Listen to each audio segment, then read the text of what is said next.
In the late fall, the naked aspens fill the draws like cold clouds of smoke.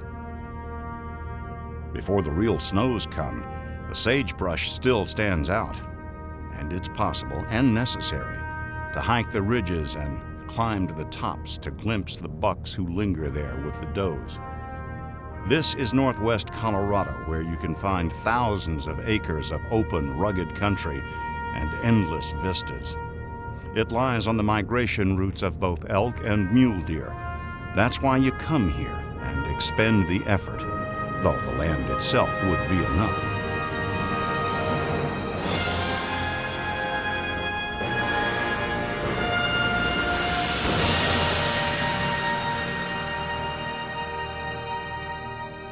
I had 2 extra days off with a weekend thrown in, and I got a chance to get out and go mule deer hunting, which I haven't done in, my Lord, I don't even want to think about how many years it's been since I've been mule deer hunting. But one of the main reasons I like mule deer hunting is because of the hunting.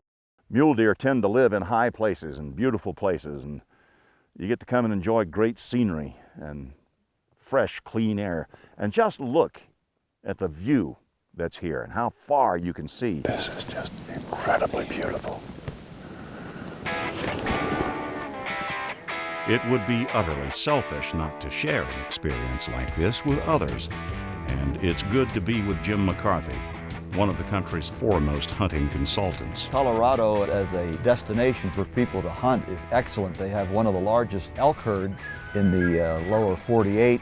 The mule deer population is coming back quite rapidly. So you have a lot of different choices of places to go with the difference in terrain, the high mountains, the prairie type. And I think that's one of the great things about Colorado. It all works very well. For a guide, you couldn't do better than Dirk Venata. We are hunting a ranch that's about 17,000 acres located in northwest Colorado. We have guaranteed licenses for deer, elk, and antelope. There's no draw system. And this ranch has a huge resident herd of deer.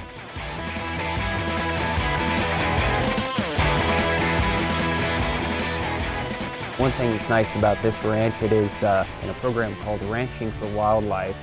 So we have a 90-day season, and we can set that season. So we're able to hunt the deer early when they're still in the velvet, and a little bit later on. The deer start rutting late October through most of November, and we get some snow on the ground. The deer hunting is great. It's really a fun hunt. You see a lot of animals. It's a rare thing these days to be able to hunt mule deer in the rut, and it's only possible in a place where the take is strictly controlled and where conservation and management are carried on throughout the year. I think we'll just slowly work our way up through the brush and get up on that 4-point up there and get set up and see what we can see. You can see a long ways from up there. We better take it slow. These does a bit. Yeah. It's spooky in front of there. Yeah.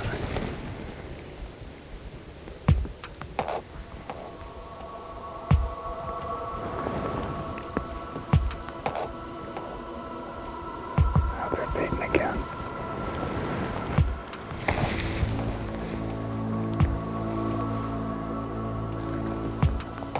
Ready? Dirk loves what it is that he does for a living. You see him constantly with his binoculars up to his eyes, and he will suddenly stop to me for no apparent reason, and will be looking at something that is 3 mountains away. And now he's glassing it, and yeah, there are deer over there. I can't even see the mountain the man's referring to, but there are deer over there. There's a buck on the right edge. It's about the biggest buck we've seen. It's a big-bodied son of a gun. Hunting with Jim has been a pleasure for me. For years, he's been in the business of helping the people to get to these wonderful places like this one, but places in Africa and Asia where people can enjoy the world of hunting, quite literally. Jim didn't even carry a rifle on this hunt. He enjoys just being a participant in the whole thing. It's beautiful. Oh. In for a drink now.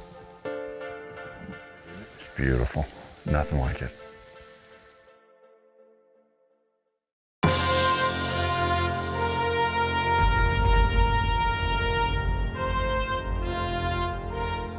As wide open as this country looks, it doesn't mean that finding a buck is an easy thing, especially when you have something particular in mind. But let Jim McCarthy tell it. We spotted a number of deer and made a few stalks, but when we got closer, some of the animals weren't what Mac wanted to take. He was looking for a good mature buck. Dirk Vanatta. I knew of a buck that had a bunch of does, and we went and found him holed up over there out of the wind, and there were 3 or 4 bucks in the bunch, and about 25, 30 does. Yeah, that's him, standing in the shade looking at us. Got him. What's the range? Oh, it's probably a good 400. It's a nice buck right there. Mm-hmm. He's moving up the hill. Yeah, it is going up the hill, yeah. Last one going up the hill, yep. Damn it. Is that him moving right to left now? Yep. Okay. That's a nice looking deer.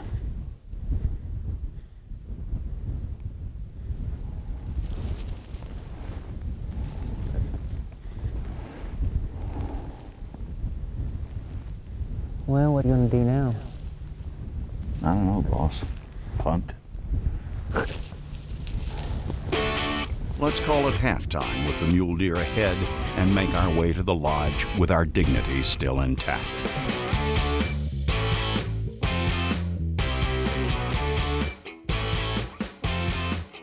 When it comes to a lodge, you want a place that has a warmth to it from an established sort of clientele, a place that attracts like-minded people who enjoy being in the outdoors and who enjoy hunting for its own sake.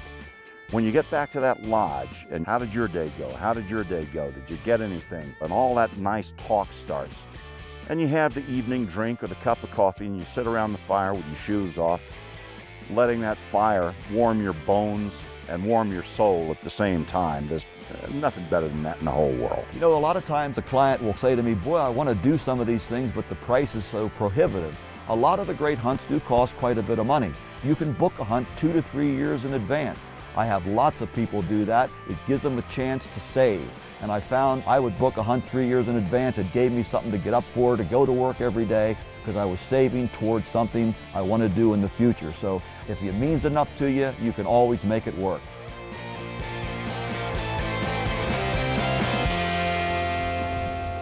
Mac, let's just stay real low here. Try to get out to this point another 50 yards. But we need to stay low, because I think they're right off the end of this point here somewhere. Okay. Just stay as low as we can. As preoccupied as bucks may be during the rut, they have not totally abandoned their senses, and it would be foolish to stalk them less carefully than at any other time of the season. We snuck out on a point thinking we had a buck cornered out there, and a bunch of the does busted us, and the whole herd took off. They went out there 700-800 yards and started feeding, and these bucks started chasing does, and before long, here came our buck right back to us.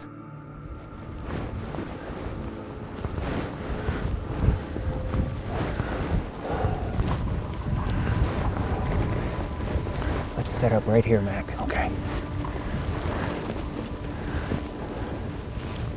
Some people mistakenly believe that mule deer gather harems like elk or antelope. A buck, though, is an amorous pedestrian, marching resolutely from doe to doe. Boy, he's a ways off, isn't he? Yeah, he sure is. He's coming closer, though. That other buck is chasing him. Yeah. Oh, wait, he's coming this way. He's definitely coming this way. If he gets within 400, I'm going to try for it.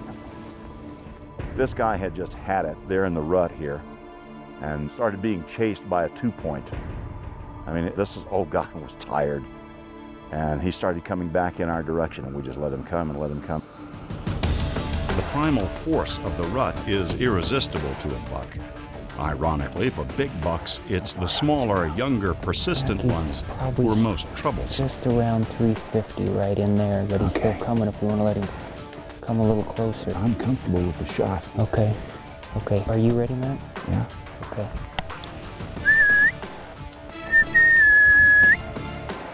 There. Okay.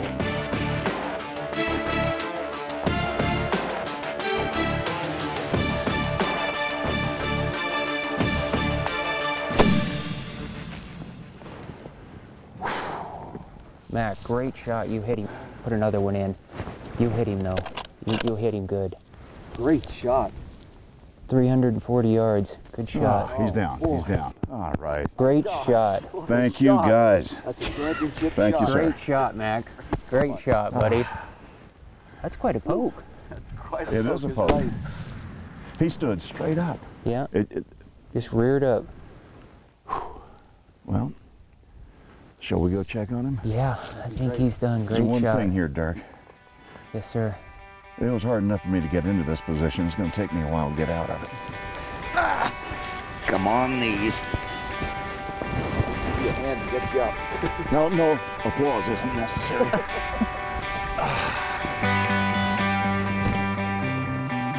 I know that you could just come for a hike in country like this, but there's something about coming out here with a rifle in your hand with that purpose in mind. It was a challenge. It wakes up your senses too. Yes. Makes you more aware of everything around you. To me, it goes beyond a sport. This is the real Americana. Right. Especially out here in the West, especially, you know, the racket that I'm in. You think of the Western movies and all that kind of stuff. You know, this is the kind of country that everybody ought to be able to experience. There's a lot of people that never experience being in a spot like this. Yeah. I feel bad for them that they don't get that. Nice deer. Beautiful deer. Five. 1, 2, 3, 4. 5 by 4. No down tines on it. They sure are rutting. Big old swollen neck on them. Yeah. Again, great shot, Gerald. Thank you. Yeah, that was great. I appreciate it. Good job, man. Thank you so much. It's a deer, indeed, to match the mountains.